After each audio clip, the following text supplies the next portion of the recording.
गोसानी, हे काली मैया घर के गोसानी।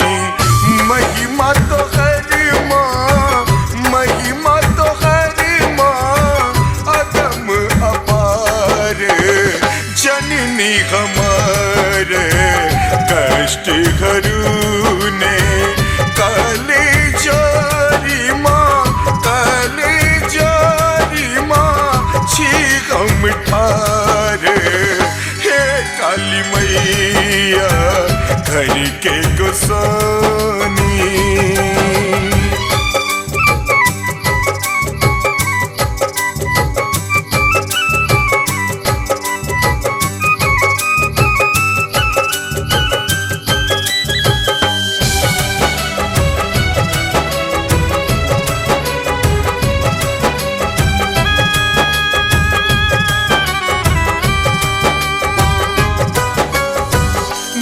दिन पीढ़ी माही तिन पैची, धूप दीप माला सा पूजा करैची।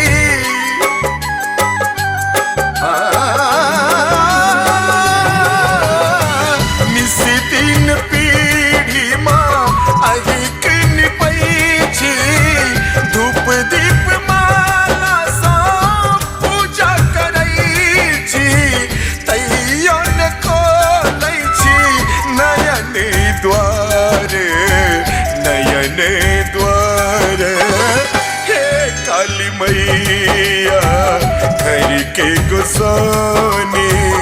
महिमा तो हर माँ, महिमा तो हर माँ, अगम अपार। हे काली मैया घर के गोसानी।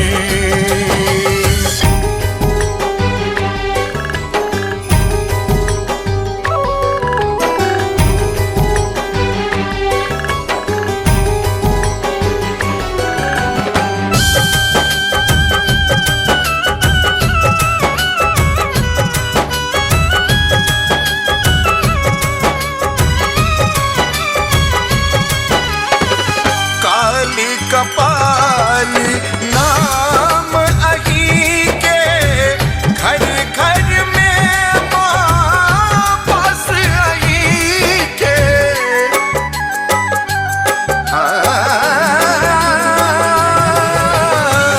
काली कपाली माँ नाम अही के, घर घर में माँ बस अही के। काटू कलेस माँ करू बेरा पार, करू बेरा पार। हे माँ काली घर के गोसानी। महिमा तो हर माँ, महिमा तो हर माँ, अगम अपार। हे माँ काली घर के गोसानी।